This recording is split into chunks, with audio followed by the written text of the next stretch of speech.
Hello, everyone. Welcome. Thank you so much for coming here tonight. My name is Penny Wright. Most of you we know, but some of you we don't know, but we're happy to have you here. We have a lot going on at the Rogers Memorial Library, and we hope that you'll take a couple of minutes after tonight's program to browse around some of the little flyers for events that we have this summer. Also, if you do not live in our library district, and therefore do not get our newsletter, please take one. If you do live in our library district, you'll get one in the mail probably tomorrow. Anyway, we're so happy to have Tom Grunfeld be here this evening. I met him through my friend Olivia Mudge, who's there in the audience, I think at a party of hers. And then I was lucky enough to be able to hear him speak at the Hampton Library in Bridgehampton. So immediately we knew that we wanted to invite him here, and we did, and he said yes. So I'll tell you a couple of things about Tom. Tom Grunfeld taught East Asian history and U.S. foreign relations at Empire State College, SUNY, for 40 years, retiring as a SUNY Distinguished Teaching Professor. His interest in the region began when he was traveling in Southeast Asia and Hong Kong, living in Japan in the 1960s. Since then, he has visited continuously, visiting, for example, China some 25 times, including 4 trips to Tibet. His research has been on the political history of Tibet, the history of China in the 1920s and 1930s, and relations between China and the United States. Timely topic here tonight. He's also written about Vietnam and the U.S. war, and has written some 150 publications, including books, scholarly articles, and film reviews, and articles of general interest. It's an honor to have him here. Please welcome Tom Grunfeld.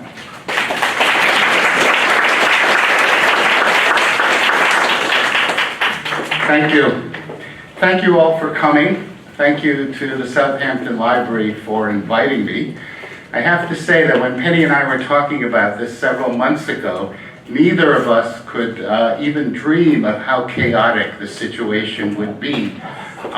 So chaotic that when we leave here, we may discover that there's a whole new situation and everything I said doesn't even apply anymore. So as a historian, I'm not used to these political scientists are used to things happening while they're writing about them. As a historian, I'm not. If I'm writing about something 100 years ago, things don't change all that much. So, the United States and China have the most important relationship in the world. And the Trump administration has decided that it wants to upset that relationship, to upset the international order as we've known it since World War II. The former German foreign minister, Joschka Fischer, wrote an article that he called "The End of the World as We Know It." This is the first significant change in U.S.-China relations since Richard Nixon went in 1972. There was a continuity, regardless of who was president, Republican or Democrat, from 1972 to 2017, I guess. What we had was a continuity, the same policies, slight tweaks here and there. This is a massive change.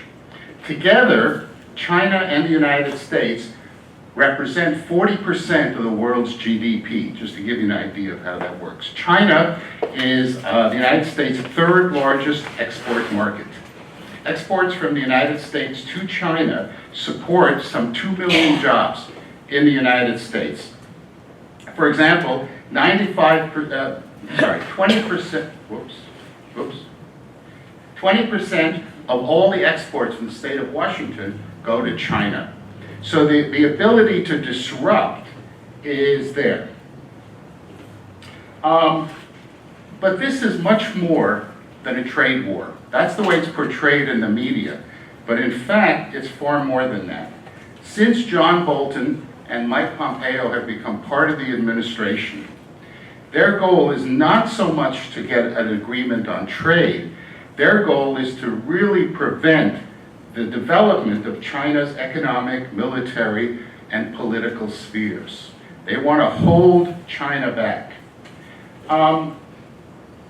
This notion of holding China back, preventing its development, has now become in Washington pretty much accepted wisdom on all sides, both Democratic and Republican, and I'll explain why in a minute. This notion of the multilateral world order that was created after World War II with the World Bank, the International Monetary Order, NATO, UN, all of these things are now in jeopardy because of this disruption.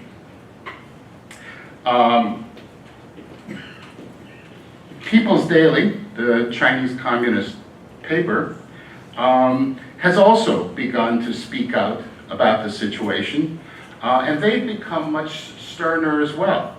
They said, for example, quote, "The US must not underestimate the ability of the Chinese side to hit back." And they're using a poem from the Tang Dynasty, which was 900 AD. They're using a poem that says, "Apes are shouting at both banks of the river, but my little boat has already passed 10,000 mountains."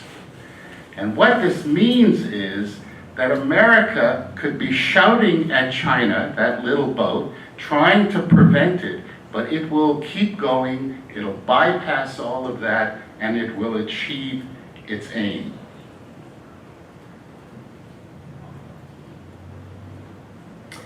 So, this is not a win-win situation. This is a lose-lose situation. And the hope now is next week, June 28th, 29th, both Xi Jinping and Donald Trump will meet in Osaka at the G20 meeting. And up until yesterday, we didn't even know that meeting was going to happen. And originally I wrote something about we're hoping this meeting happens, but yesterday they said it's going to happen. And the hope is that these two men can work out some kind of compromise. I'm pessimistic. The situation has gone, I think, beyond the ability of two individuals to settle this. There is one other interesting factor.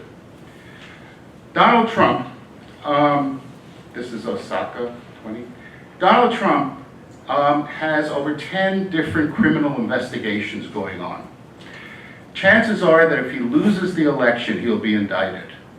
So it's incumbent on him to try to win the election so that he could stay 4 more years and be immune from indictment. And by then, the statute of limitations on many of these things will no longer be valid. So it's incumbent on him to try to make a deal, simply to say, I've made a deal, we've won, regardless of what the details are, so that he can use that politically. Whether members of administration will be happy with that is, of course, a struggle within the administration itself. It's important to note that all of the criticisms from the Trump administration about China's practices are accepted by every other country in the world. There's no dispute, Europeans, Australians, Canadians, Japan, over the practices that the Chinese do. The dispute is how to solve the problem, not what the problems are. And so, as I said, since 1972, the policy of the US government has been bring China into the world order, allow it to join the UN, World Trade Organization, International Monetary Fund, all of these things, because the argument went, when you do that, they will become more open, more liberal, more democratic. The people who argued this were called panda huggers. Okay. The other side, the people who argued that China is a threat to the United States, that America should be aggressive in preventing China from developing politically, economically, militarily, These people were called dragon slayers. And from 1972, as I said, to 2017, the panda huggers are the ones who ran US policy towards China. The problem for them is that what they hoped would happen was an illusion. Not only has China not become more liberal, more open, more democratic, in fact, it's quite the opposite. And since Xi Jinping took over, it's actually worked backwards. It's gotten less liberal, less democratic. So what you have is disillusionment on the part of the panda huggers. The dragon slayers, they put out their agenda a long time ago, 1992, at the end of the H.W. Bush administration. A group of people, Dick Cheney, Zalomay Khalilzad, Louis Libby, Paul Wolfowitz, these names should be familiar to you, put out something called the Draft Defense Planning, Draft Defense Planning Guidance. And what this document said was exactly what I just said. The United States must intervene to prevent China from developing as a superpower to combat the United States. This is 92, the Soviet Union has just ended, the United States is the sole superpower, and so they've been arguing since 92 that the United States has to remain, do everything possible to remain as the sole superpower. The first signs, there were some early signs of change in the Obama administration. There was Obama's pivot to Asia. Secretary of State Hillary Clinton said that the South China Sea Islands were a special interest to the United States, but they actually didn't do very much about it. So things went on as they were until the next administration. The U.S. business community came to the Obama administration and complained about all the very same things that the Trump administration is complaining about. But they said to the trade negotiators on the American side, don't do anything, because we're making money despite all of those problems, and we don't want to disrupt it. So the Obama administration was in this conundrum where on the one hand they wanted and were under some pressure to try to ameliorate some of the issues with China. On the other hand, the business community was saying, don't make a fuss. And so what they did was essentially nothing, because they didn't really figure out how to do that. Trump administration didn't talk to the business community, didn't consult anyone. They just went ahead and did what they did. Both sides I should say that because the panda huggers have now become disillusioned, they have joined with the dragon slayers, and there is unanimity in Washington over having a hard line against China, which has not happened before. And both sides have become more nationalistic in the past 2 years. A private group of American business people and foreign policy experts were in China a few months ago, and they were meeting with their counterparts, and they expected the same kind of meetings. They always had agreements on some things, disagreements, everybody being very kind. But in fact, they were given lectures by their Chinese counterparts, which had never happened before, highly critical of US policy. They were harangued almost for an hour by a member of the Politburo who talked about the struggles between the United States and China as a clash of civilizations, boasting that the government system in China is much better, superior to the, quote, Mediterranean culture of the West, unquote. So this is about much more than trade. This is about something far deeper. The U.S. administration, I should say that all the Democratic candidates, with one exception, have taken this hard line on China. And the one exception is Vice President Biden. We're not sure why, but his son may have something to do with it. but he's the outlier in the Democratic Party. Even Bernie Sanders has called for a harsher policy on China. The Pentagon has issued orders which are using very harsh language against China. Congress passed something called the National Defense Authorization Act this year, which called for, quote, a whole of government pushback against China's economic, security, and political challenges to the United States. There was very little opposition in Congress to this. In fact, Trump's political risk on the China policy from the Democrats is not being too harsh, it's maybe being too soft. That's how things have changed in the last 2 years. So across the spectrum, there is this consensus that the United States has to be much firmer, take a much firmer line on China. It's probably the only thing that Congress and the President agree on.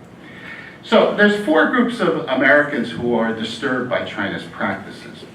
One are Americans who believe they lost their jobs and have received very little support from US elites who benefited from this interchange with China.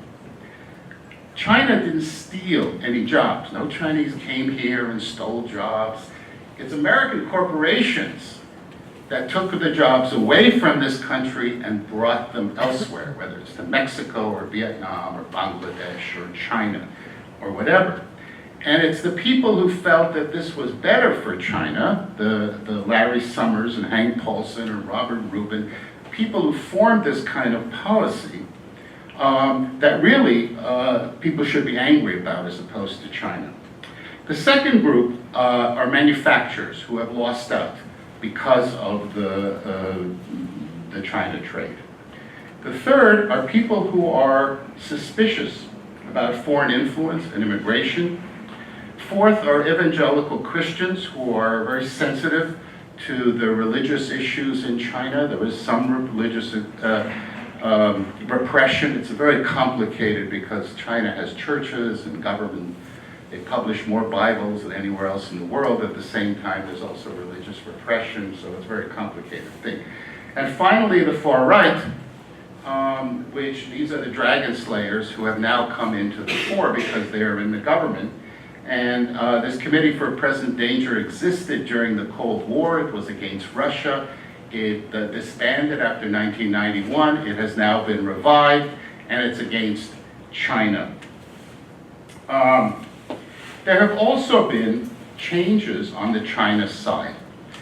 And one of the most important things to understand from China's perspective is something they call the 100 Years of Humiliation.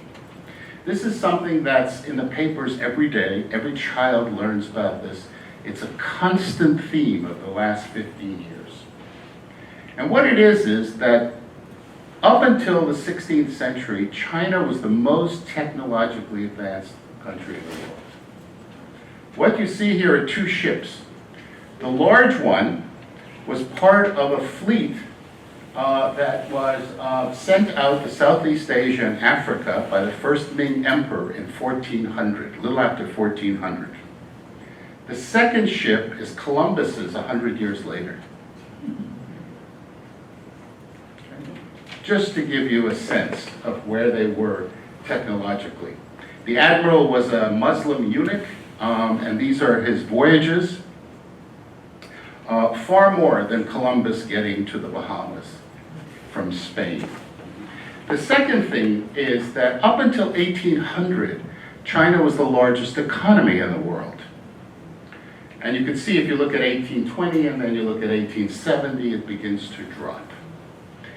And all of that began to this deterioration, which began slowly in the late 18th century, really picked up in the 1840s when there was a war in China with the British about opium. The British had been importing millions of tons of opium into China. China tried to stop it, confiscated the opium. There was a war. Britain won and forced China to sign unequal treaties, treaties that were not beneficial to China in any way whatsoever. And so from 1842 to 1949, to the victory of the communists and the establishment of the People's Republic of China, China was under the thumb of the British, the French, the Americans, the Japanese, and was in terrible shape. This is the 100 years of humiliation. When Mao Zedong took over in October of 1949, he said, quote, "The Chinese people have stood up," unquote. And the goal of every government in China since 1949 has been to overcome that 100 years of humiliation and to get back to where China was as a major economic and technological power. And so that's what drives the government of China, as I said, every government since 1949.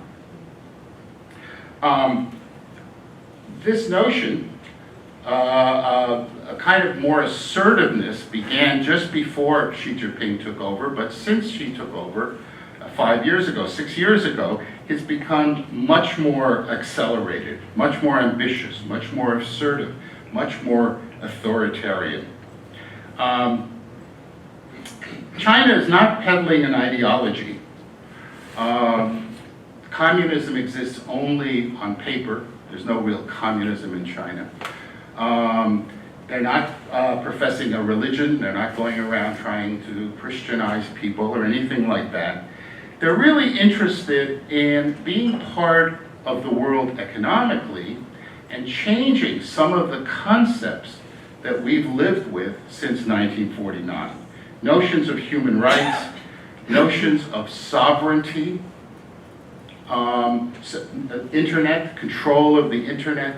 These are the kinds of things China is trying to do and have an alternative model for other countries, an alternative model of governance for other countries.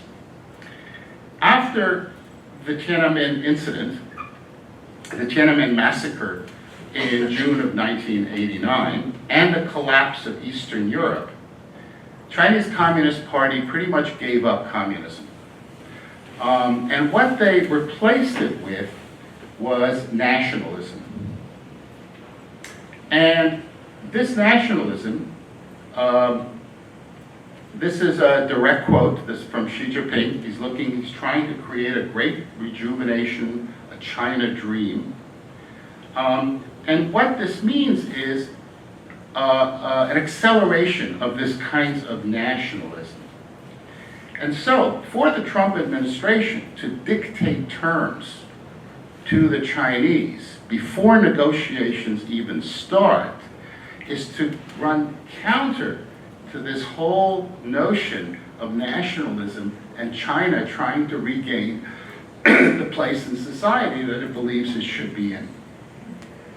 On television in China now, they're replaying films from the Korean War, anti-American films from the Korean War. And they're taking a slogan from the Korean War. For 3 years, China and the United States fought in Korea. At the same time, we're also negotiating an armistice. And the slogan then was fight, fight, talk, talk. This has now appeared again in the Chinese press. Another thing to keep in mind, this is the nationalism. Another thing to keep in mind is that the most important thing to the Chinese, to the party, the Communist Party, is domestic policy. What happens out in the world is fine, but if domestic policy calls for something to be done that's bad for China externally, it doesn't care. Domestic policy trumps everything. So nationalism leads to xenophobia. And there are now campaigns against Western textbooks. There are campaigns against Western influence in art, culture. There are all sorts of these campaigns in which civil society is diminishing, shrinking. And let me give you an example of how this nationalism works. In the Maoist era, from 1949 until the 1990s, the official history of China said the Japanese attacked us, they committed gross atrocities, but we beat them. We're the victors. They're the vanquished. We should be proud of that. In the 90s, that changed. China is now the victim. Look at all the terrible things the Japanese have done. They haven't paid enough reparations. They haven't apologized sufficiently. And anti-Japanese feeling, demonstrations, boycotts of Japanese products pop up every now and then. And since the 90s, the Chinese have built dozens and dozens of anti-Japanese museums, plaques everywhere. None of this existed before the 1990s. So the switch from communism to nationalism is most obvious in something like this example of Japan. China has grown extraordinarily. I've been going to China since 1977, and it is impossible to exaggerate the speed of China's growth. So this is a map of Hong Kong. If you look at the top, there's a place called Shenzhen. That's a city in China, a place that I've been to several times in the late 70s and early 80s because it was the only way to get into China for foreigners in those days. And it was a farming and a fishing village. No two-story houses, fields, water buffalo, a rural town. Today, this is what it looks like. It has 13 million registered residents. We think it's over 20 million because of unregistered people who've come in from the countryside. It is the third busiest port in the world. Its airport is the hub for Asia for UPS. And since 2004, 15 years, they have built 17 subway lines with 200 stations. Oops. So, that's the speed at which this is going. 204, 15 years, 17 subway lines. It took New York City 30 years to build 3 stations on the 2nd Avenue subway. So, there are 3 red lines that in Trump's demands of China that China will not cross. And if the United States does not back down on these, there's no chance of any agreement. First is the United States wants to keep tariffs on even after the agreement is signed. Secondly, the U.S. wants the right to unilaterally impose sanctions if the U.S. decides China is not keeping its end of the bargain. China has no say about this. And China has to agree not to retaliate. And they want a totally open internet. So these are the demands. It's you know, they go into negotiations, and what the Trump administration is saying is, you give me everything and then we'll talk. So this is not going to happen. These are terms of surrender. They're not terms for negotiation. And because these have become open, Xi Jinping, as any leader of any country, can't back down politically. Had all this been done privately, the way it used to be done, then compromises are made, and what's announced is the final agreement, not the things that people have pulled back on. But once it's in the open, you can't pull back. So, all of this has led in China to an enormous amount of insecurity. And that insecurity is reflected in the way the Chinese government acts. So people who say something, people who sign a petition, people who do the most innocuous things get hammered down. They get arrested, they get long prison sentences. There is no nuance. The insecurity of the Chinese government is astonishing to those of us who watch China. Because during the Maoist era, this didn't exist. There was almost no insecurity. They were cut off from the world. The Soviets hated them, the Americans hated them, they couldn't be in the UN, not a hint of insecurity. Now that they have everything and they've built up this country, they are insecure. Part of that, of course, is not totally paranoia. The U.S. is engaged in overthrowing governments. This is something it does. We have something called the National Endowment for Democracy, which is an NGO, but it's totally funded by the government, so NGO is non-governmental organization. It's unclear how you can do that and still be funded by the government. And it goes around and it tries to overthrow governments that are unfriendly to the United States. The color revolutions, Arab Spring, all of these things were pushed along by the National Endowment for Democracy. In addition to that, American bases circle China. There are no Chinese bases near the United States. It's the United States that encircles China. And so, yes, they're paranoid, but the paranoia is not totally made up. It's an extreme, but there is a basis for it. So let me give you a little historical background. In the 18th century, the United States was where China is. It was technologically backward, it was poor, it wanted to develop economically, and so what it did is began to encourage the theft of technology from England. British law forbid the export of machinery, particularly textile machinery, out of Britain. Any headhunter, anybody who tried to encourage someone to steal it, went to jail. Alexander Hamilton authorized the Treasury to subsidize any weaver who came from Britain and brought a textile mill with him. This man did. He was known as the father of the American Industrial Revolution because he stole technology and brought it to the United States. You can't keep technology secret. During the Cold War, even the nuclear secrets leaked out. In Venice, in the 13th century, they were desperate to keep the secrets of glass making secret. So they put all the glass makers on an island of Murano to protect it. Within a few years, everybody was doing it. You can't keep it secret. That's just the bottom line. So what's happening now?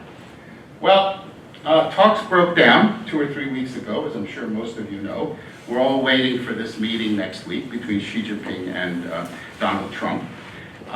There is a struggle within the Trump administration between people we think, like Donald Trump, who want to make a deal, something that he could sell as a good deal without caring about the details, like he did with the Mexican deal, and hardliners who want the United States not to make a deal and to put more sanctions and put more restrictions on China. The chief Chinese negotiator, Liu He, let me talk about it for a second. Liu He has said that he wants to talk, they are willing to talk, but the United States, quote, must respect sovereignty, unquote. The Trump administration feels it can get what it wants by bullying China, by making these kinds of demands. On the Chinese side, they have a problem because their policies have alienated these people that were called panda huggers. There is no one in the United States now at the level of decision making that stands up for China. They were business people, academics, NGOs that since 1972 have spoken out for China. They no longer do that. There is no voice. And one prominent academic who I saw a couple of months ago told me, quote, there's no one to speak to in Washington anymore, unquote. This is someone who's been coming for 30 years, back and forth. There are issues. China has leverage. One of those things is something called rare earth. It's not rare, actually. They're minerals. They're essential for technology. Our cars, our computers, our phones, all of which need these rare earths. They're not rare, but they're very dirty and expensive to get out of the ground. As a result, most countries gave up doing it and allowed China to do it.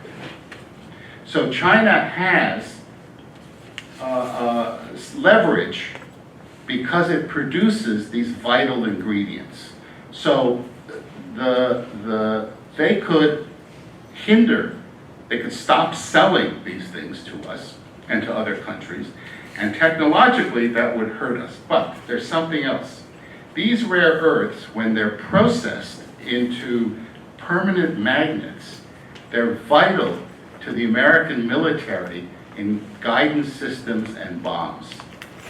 And there's only 2 places in the world that process these rare earths, China and Japan. And more in China than in Japan. A Virginia-class submarine uses 9,200 pounds of rare earth. An F-35 jet uses 250 pounds of rare earth, 950 pounds of rare earth. So China has leverage to do various things. Pressure tactics haven't really worked. The only treaty the Trump administration has signed is with South Korea. NAFTA was a tweak, hasn't been passed by Canada, hasn't been passed by the Congress, so it doesn't really exist yet. Mexico agreed to things that it had already agreed to before in this latest negotiation. The president's impulsiveness makes him untrustworthy. What is a government to do? One day he says one thing, the next day he says something else. Even if there's a treaty, he's willing to break the treaty and impose tariffs like he did with Mexico. The United States can't just impose tariffs over NAFTA, but he does it anyway. So who do you trust? How do you negotiate with someone like that? And history shows that in diplomacy, this kind of coercive activity doesn't really work.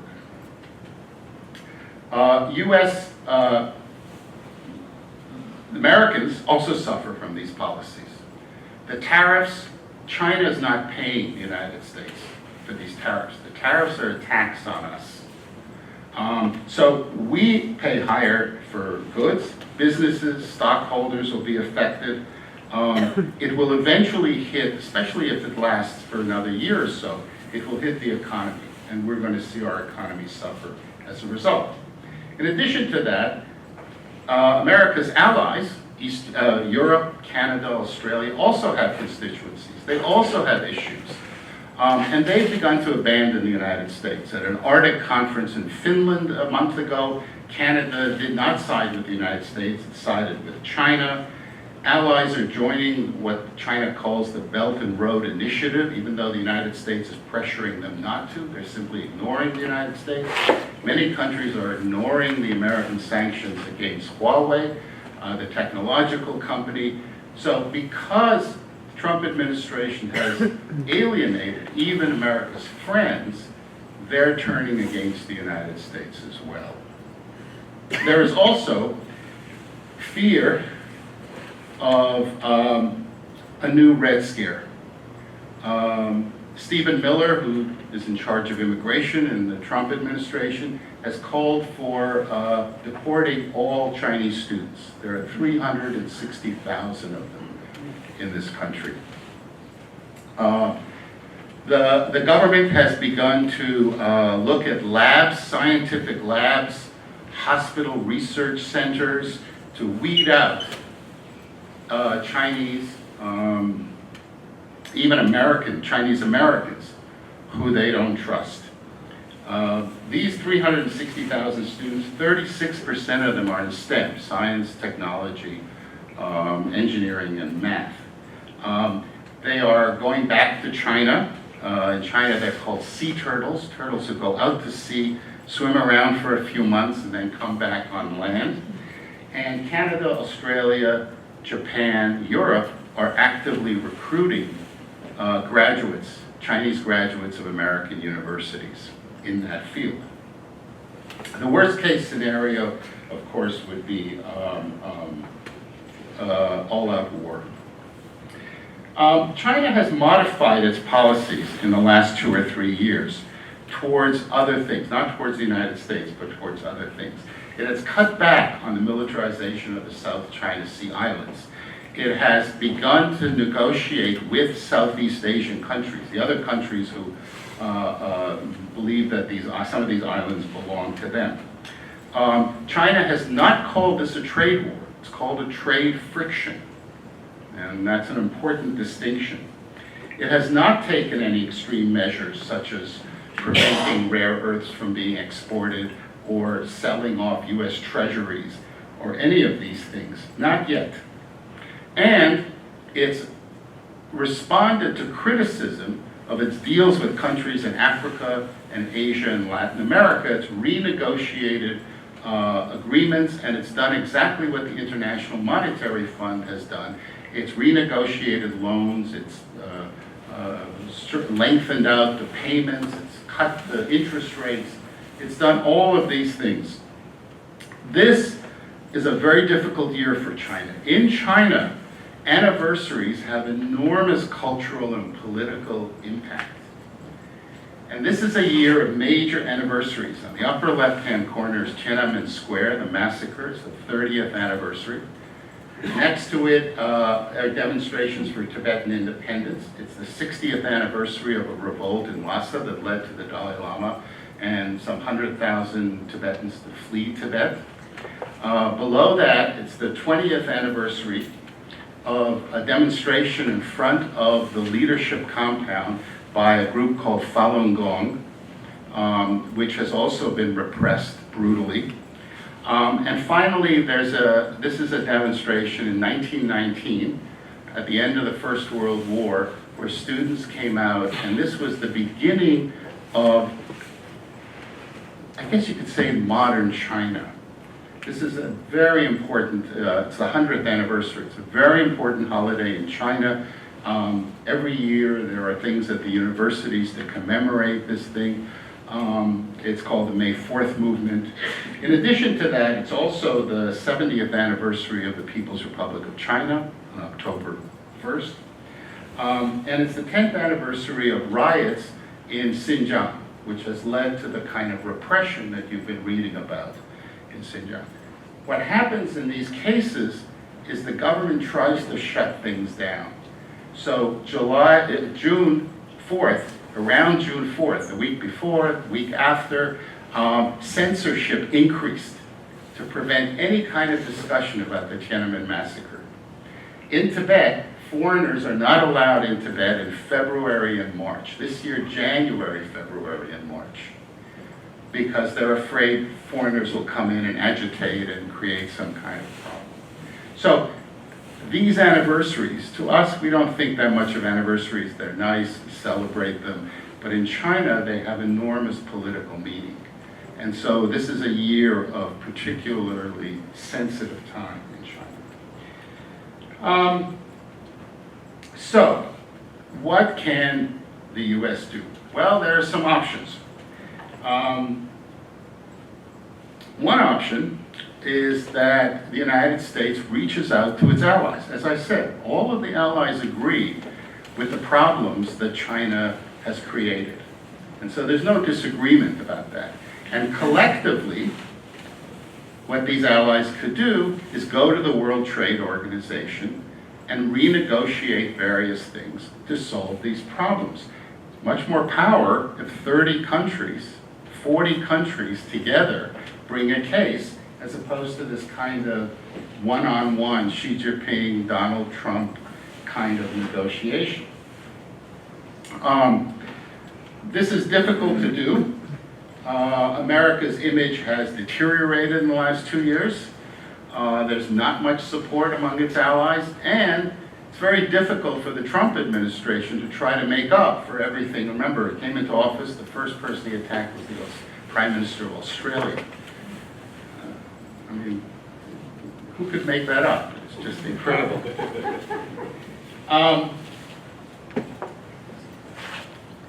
The second thing is that the United States could take the spotlight out of China. Americans used to think that American ingenuity, American entrepreneurship, American technological know-how would be enough to really defeat any country. This is something that the United States has not done. The amount of money that's gone into the National Science Foundation, National Institutes of Health, into raw science research has diminished to an enormous degree. At the same time, China has pumped enormous amounts of money into that. And so to shift away from China and to try to increase American competitiveness, American technological know-how, would be one of the ways to go. The US government last year, 2017, spent $66.5 billion in basic applied science and research. That comes to 1.7% of the budget. China spent $410 billion, 7 times as much, on the same thing. China has opened up. This is Leitziger, I think his name is pronounced, the trade representative on the left, Stephen Mnuchin, the Treasury Secretary, and Liu He, the Vice Premier, who's the Chief Trade Negotiator for China. China, since 2001, has opened up 18,000 new universities. From 2001 to now, it has produced 5 million science, technological, engineering, and medicine graduates, 10 times the amount that the United States has. Now, quality is still an issue. They're just starting, but that will change over time. There are 4 possible outcomes to these trade talks. One is that the president gets a good deal. That would mean China would have to back down on a lot of things, lose face, and the US would have to lift tariffs. Doesn't seem like that's going to happen. 2 is no deal, full-blown trade war, which will hurt not only the United States and China, but the world's economy. Since I said China and the United States have 40% of the world's GDP. 3, Trump gets a bad deal. Tariffs remain, which will be painful for US businesses, US consumers, farmers, and eventually the economy as a whole. 4th is a negotiated deal, in which both sides get something, compromise, like in the old days. That's the best case scenario, but it's hard to see how they get there, given where we are right now. In fact, the chances are that the US aggressiveness from China feeds into the nationalism in China itself. And the nationalists in China will push for a more aggressive policy towards the United States. Then the dragon slayers in Washington will say, you see, China's aggressive, and what you have is a loop that feeds each other in this kind of assertive, aggressive policy, which, God forbid, could become a war. If we don't go to war with Iran first. Yeah. Let me just say something about Huawei. Huawei is, it means China is able, or China is splendid. That's what the word means. Huawei is going to be deeply hurt by the sanctions against it, because it still depends to a large degree on American designs, American software, American hardware, and so it's going to take a hit. But it's a very big company, and it already produces, in small amounts, everything it buys from the United States. So it's just a matter of a few years for it, and the Chinese government will feed it enough money to stay alive, for a few years for it to make up for that. In the meantime, US companies are going to lose tens, if not hundreds of millions of dollars in sales. Many countries already rely on Huawei because 5G, this magic new thing we're all going to get, there's only 3 companies in the world that do that, Nokia and Ericsson in Europe, and Huawei. Huawei has better equipment, it is much cheaper, and they're better equipped to put it around the world. So it has some kind of leverage. Preventing Huawei from coming in to this country or Europe, wherever, will just increase the technological gap between China and the rest of the world. US intelligence believes that even with the sanctions, even if Trump administration is successful at blocking connections to Huawei, it will still have 40 to 60% of the world's networks, because it will be all over Asia and Africa and Latin America and parts of Europe. The British are using it, regardless of what the Trump administration wants. So, this will just give you an idea.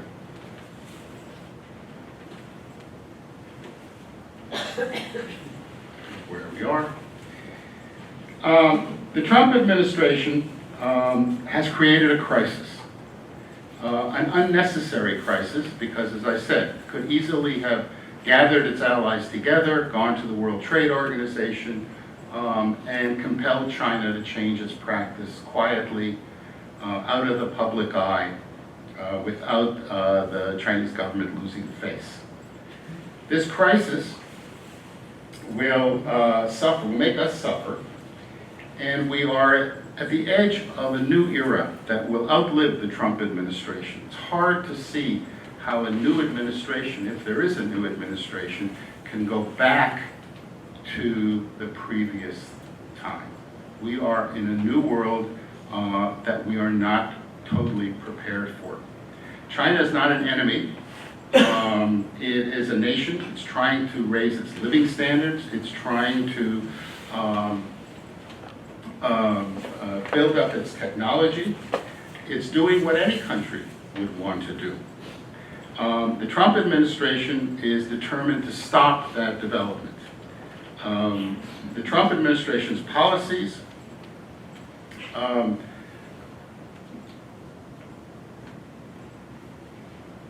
well, this trade war has already produced some winners and losers. China and the United States are losers.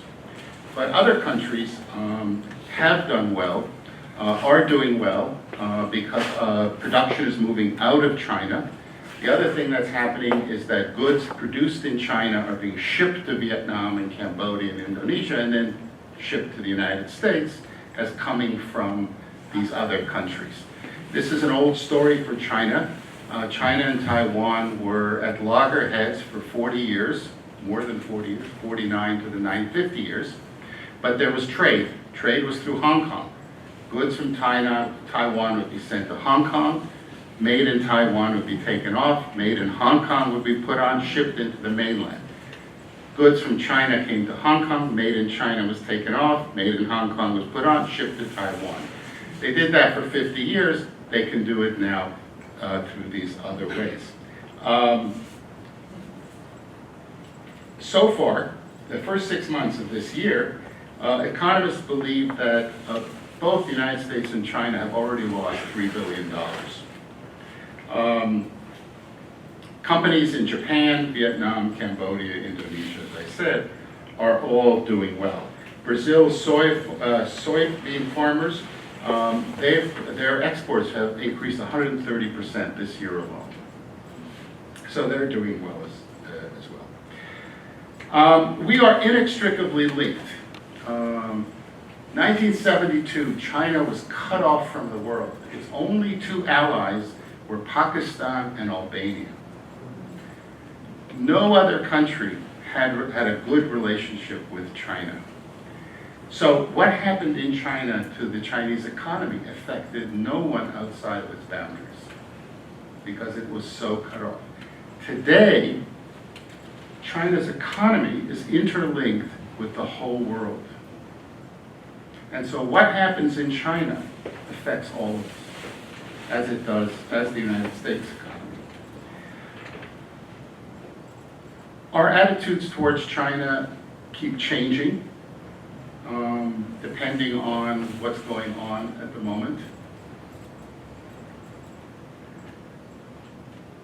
But there's no question that what we have to do, or at least in my opinion, there's no question what we have to do is we have to find some kind of accommodation to prevent a war, to prevent a trade war, a shooting war, a trade war, and learn to live with each other in some way that benefits all of us, rather than a situation where all of us are hurt in some way. Thank you.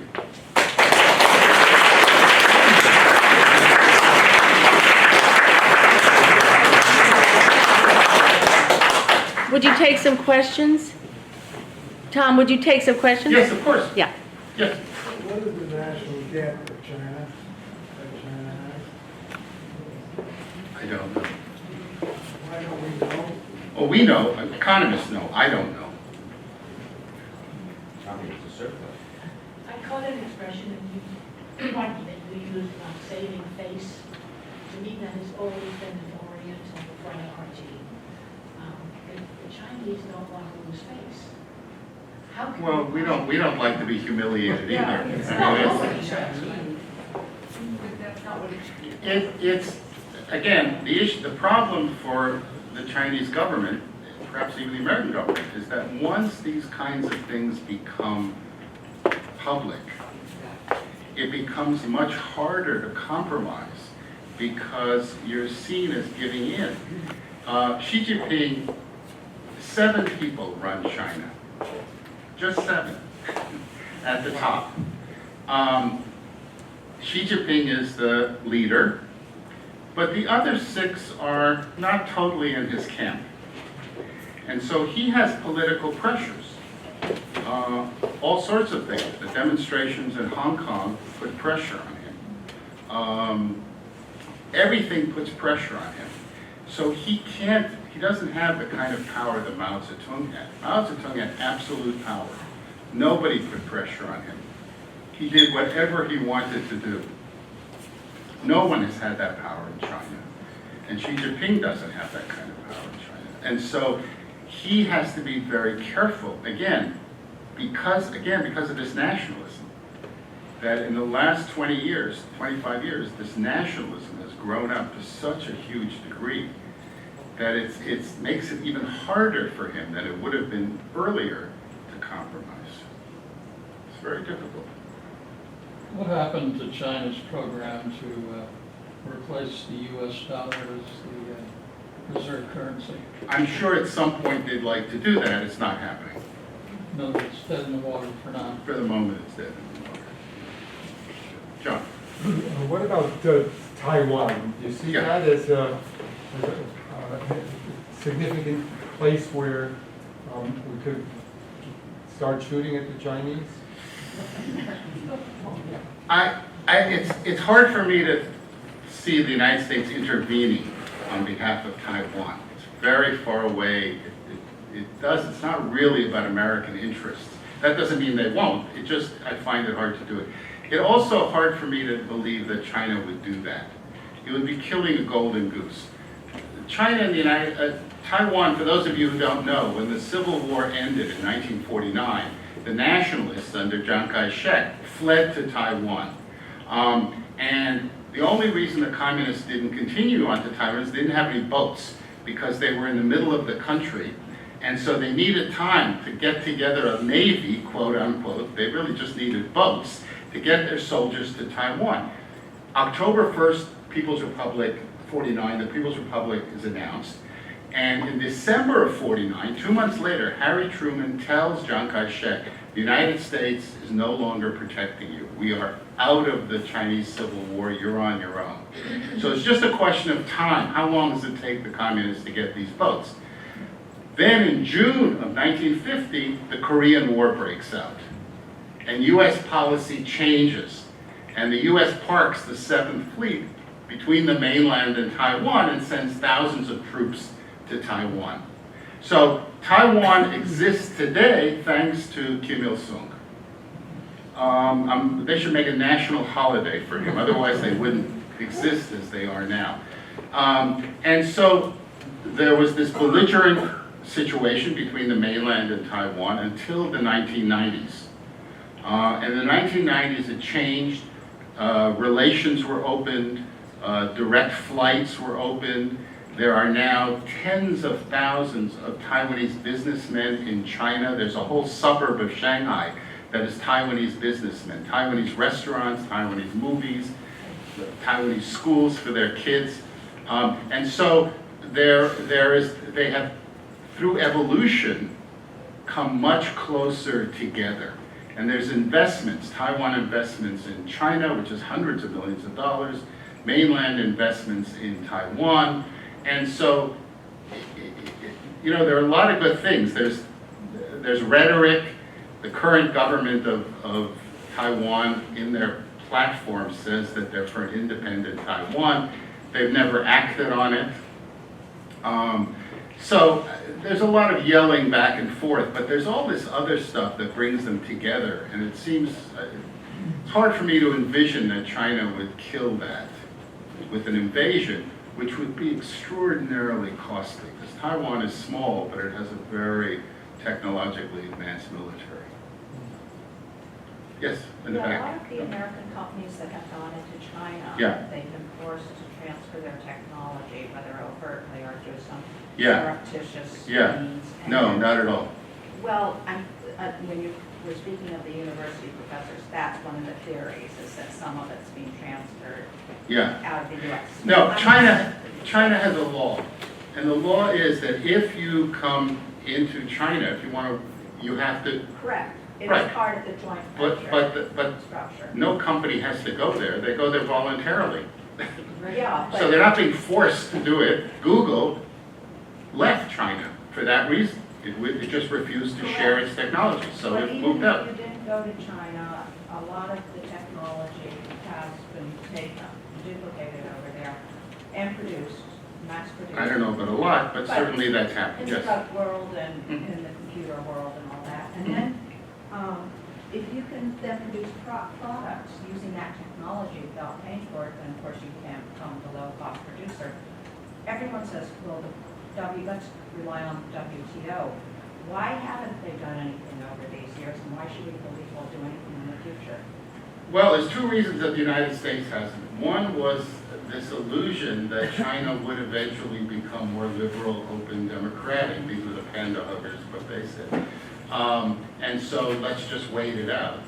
And the other is the problem that the Obama administration had, and other administrations before them, is that the businessmen, business community, GM sells more cars in China than in North America.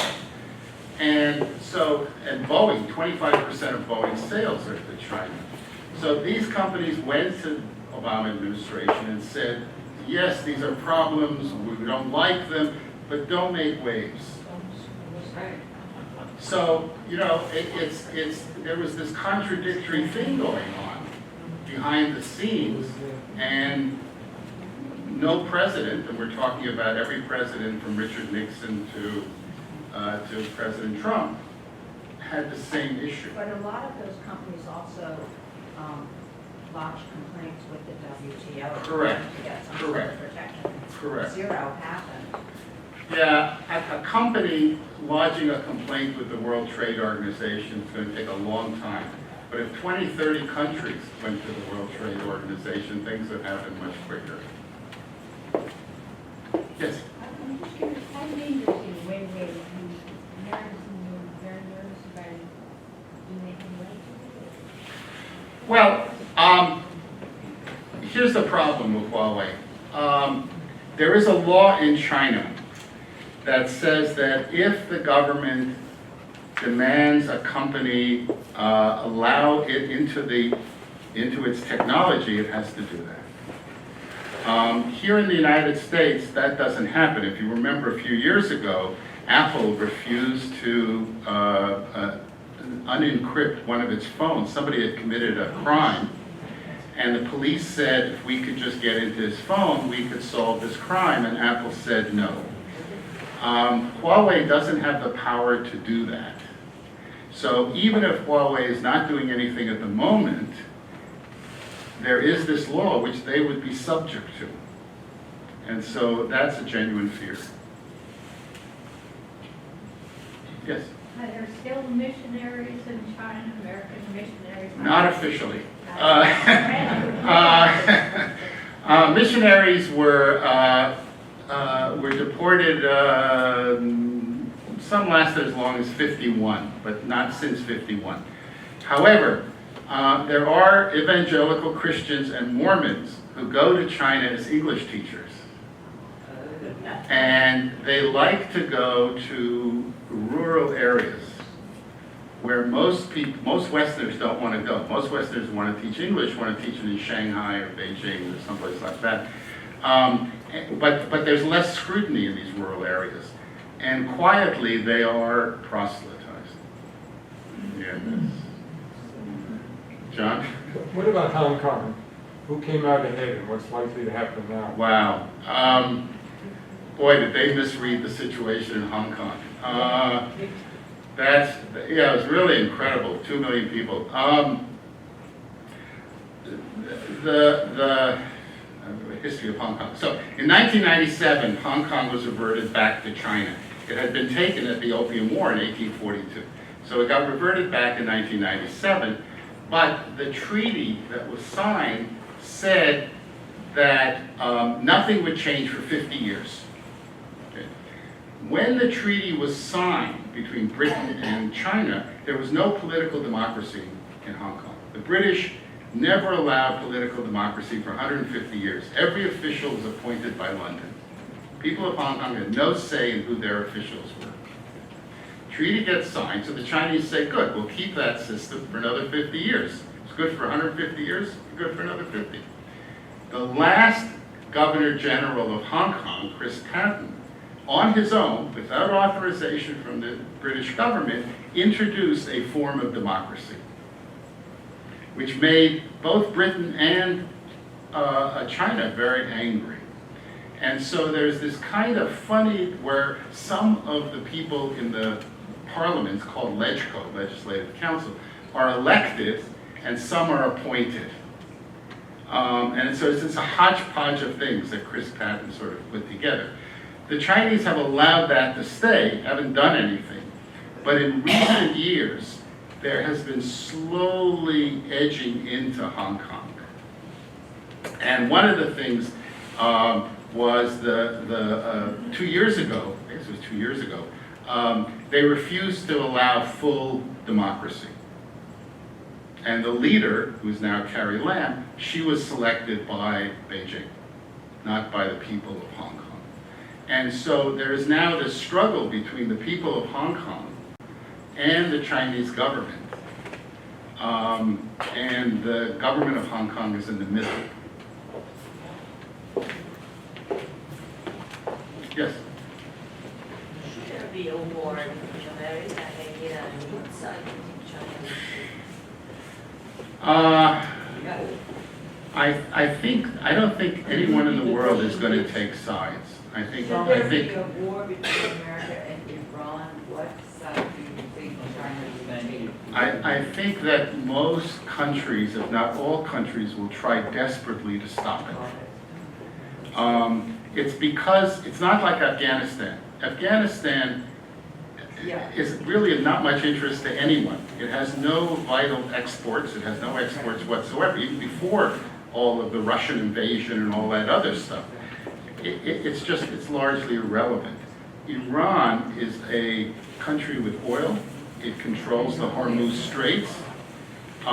It's very important in that sense. And so this is hugely different from Iraq and from Syria and from Afghanistan, and everyone will be affected. China gets a lot of its oil from the Hormuz Straits, as does Japan. And so I think there would be a concerted effort to try to end the war as quickly as possible without taking sides. I hope so. What is the pipeline between, say, Iran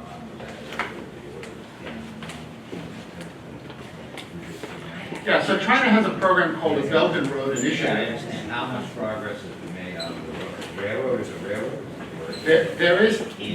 There is a railroad from eastern China to Madrid, to Frankfurt.